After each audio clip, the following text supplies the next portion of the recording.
we go to the South Chinatown, okay, which is here in this area. You can see, if you can see the map, South Chinatown, that's where we go. And that started in 1912. Then in the north, and this black box in about the middle part of this map, this is Argyle Street. This is so-called North Chinatown, or people call it New Saigon. Because New Saigon, because a lot of Vietnamese in that area. So this area also used to be the immigrant ghetto. And Jewish, different ethnic groups stayed there. And in recent decades, it has been revitalized by Southeast Asian immigrants. Okay. And then, starting from the 1980s and 1990s, more and more Chinese in the suburban area. Okay. First in Evanston, Skokie, mainly around Northwestern University, and then in the western suburb. Here you can see these round dots, red dots, okay, in north and west. In the Westmount area, this is not marked on this map, but on this map you have Naperville. Right? Naperville is about 20 miles from Chicago.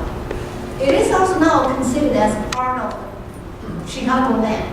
Okay, so-called Chicagoland refers to the Chicago metropolitan statistical area. So a lot of Chinese now reside and work in the suburban area. They come to Chinatown only during the weekends or holidays, for their dining needs or shopping for ethnic foods. Okay. Here we want to focus on is South Chinatown. Even there's this divide. In South Chinatown, Chinese mainly focus on the three so-called pillars of the Chinese economy. One is wholesale, okay? Grocery store, wholesale and retail, traveling stores. Okay? That because Chicago is a distribution center, taking advantage of that nuance, right? That note, Chinese also involved their wholesale grocery industry rapidly. So most people there, and most businessmen there, not only serve the area, okay, the Chinese in the area, in the metropolitan area, but more importantly, serve the Chinese in nearby states, in Michigan, Indiana, Iowa, Missouri. Okay. In my study on the Chinese in St. Louis, most of the grocery store owners get their food supply from Chicago. Okay. So the wholesale center is a very important feature of the Chinese business there. And those Chinese business also, in the early days, they're very versatile. Okay? One characteristic is that they are transnational. That means, they make use of their native lands, okay? Make use of their ethnic connections in terms of gathering capitals, okay? In terms of hiring employees and retailing and wholesale their merchandise. Okay? So they all utilize the ethnic resource, and they go back and forth, buy their goods from Hong Kong, then transport it to San Francisco, then further to Chicago. Okay? So there's this transnational nature. And also they're very versatile. Okay? This grocery store also doubled as a bank, because the early banks didn't serve these ethnic minorities, including African Americans and Chinese. So Chinese organized their own bank. They didn't call it bank, but those transactions happened in those Chinese grocery stores. They are exactly the same function as banking business in the real banks. And they also doubled as a hotel. They rented to Chinese workers or the Chinese dignitaries, government officials, visitors come to the town. They will stay in those Chinese hotels. Okay, so they have all these functions. This is a picture I borrowed from a grocery store on West Coast in California. But the grocery store in Chicago looked like this in late 19th century and early 20th century. their business is food, right? I think the Chinese are more famous for their food than for their grocery stores. Okay, when we go to Chicago, most of the time you go there to die, not you die, but not D-I-E, but D-I-N-E. You eat food. The food in Chicago's belief is a leader.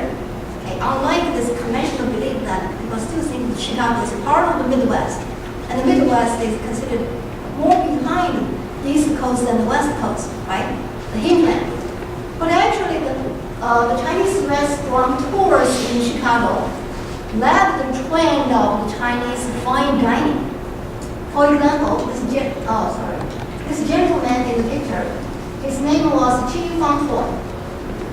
He came to U.S. at the age of 15. He learned English, not only English, but also German.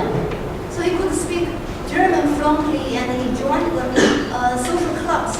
And so his lifestyle resembled that of elite, white elite in the city. So he rode horseback. He bought the automobile when it was first available for consumers. He didn't work in restaurant. He hired an Irish woman as manager in his restaurant. And his restaurant was very elegant. Okay?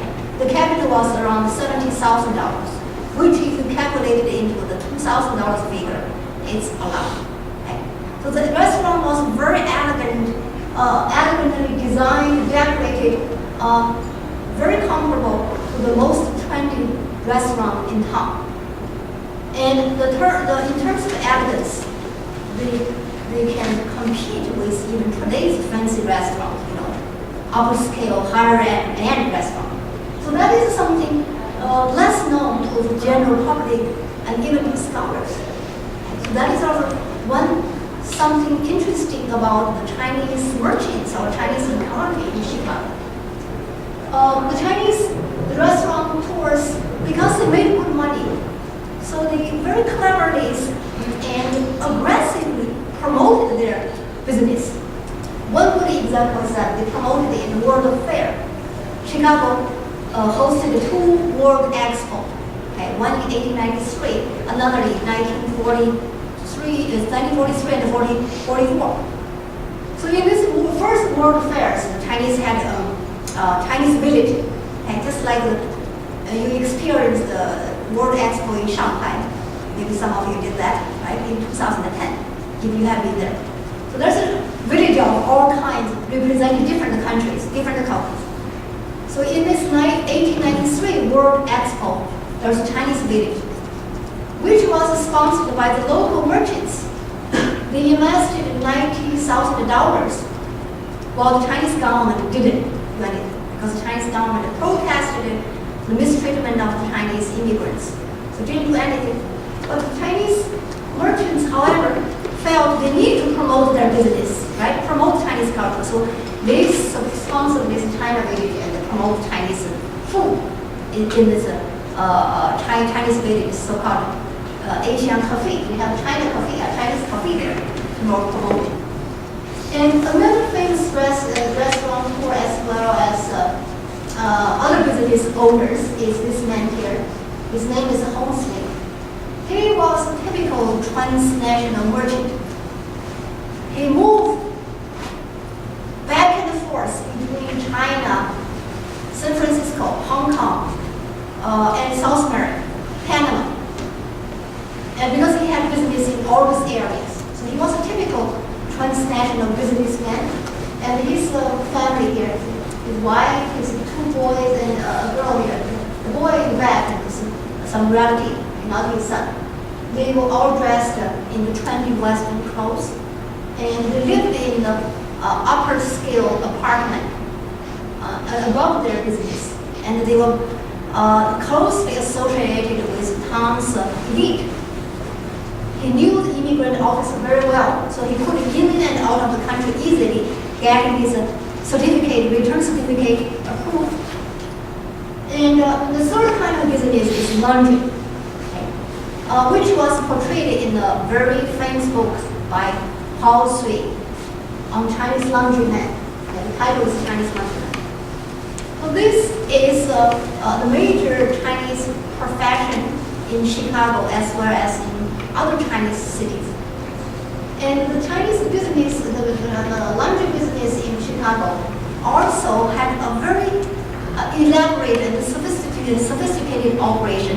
And many of that operation, many aspects of that operation were recorded in immigration documents. Okay, not directly. Okay. I went to the National Archive. There's a file, it's called Chicago Chinese Case File. Okay. There are about 6,000 cases, Chinese. So I physically counted them. There are more than 1,000 related to these Moy families, remotely or just have shared this common name, Moys. And many of these cases is about when they entered the border, entered the custom, they were interrogated by immigration officers. Because Chinese were banned from coming. Only the merchants could come. So some Chinese would fake a document claiming they're merchants, but they're really not. Okay? So you have to, find out those fake from the bona fide merchants. The immigration officers always cross-interrogate them. So this interrogation would become all these lengthy documents asking them, what kind of business you run, how much money you put in the business. So you can get very detailed information on Chinese laundry business from these immigration documents. The marriage, I want to move to the marriage. The marriage pattern in Chicago is also very, very unique. Unique in the sense that it's less known also, okay? Not really studied or publicized. Because one of this marriage pattern is, I call it transnational split marriage. Thai Chinese widow and American concubine. The split marriage is because most Chinese laborers were so-called bachelors. Okay? Either they're married or not. Even they're married, they came here as single men, leaving their wife behind in China. So their wife remained in their hometown, which oftentimes is Taishan.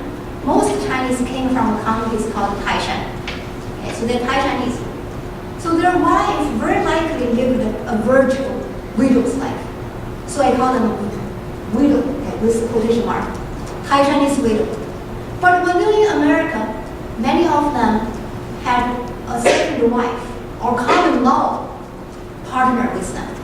And this second wife, many of them were arranged by their first wife or their parents in hometown in order to take care of them, take care of their physical need here. So this production and reproduction of the Chinese family that was split by the Pacific Ocean was completed by this collaboration of the first wife in Taishan and concubine, also called concubine in America. So this is kind of this marriage structure is quite, you can say creative. Chinese didn't consciously invent it, but that was the way, practical way they found out they can deal with, they can negotiate with this immigrant life by this structure. But because this is kind of illegal, right? Polygamy is not permitted, we know. So no one admitted his wife's concubine. Even in reality, among the Chinese community, many people know, my father had 3 wives. Some of us, my mother was a concubine. People talk about that. But it was not really publicly documented because this practice, it's illicit in a way. So this is a dominant pattern not only in Chicago. Among the 140 cases families studied, 35% of them belong to this pattern, split marriage pattern. Then another 30% belong to the traditional marriage. Then 25% is this American urban marriage, okay? Either free love union or interracial marriage, or there's some widow remarried.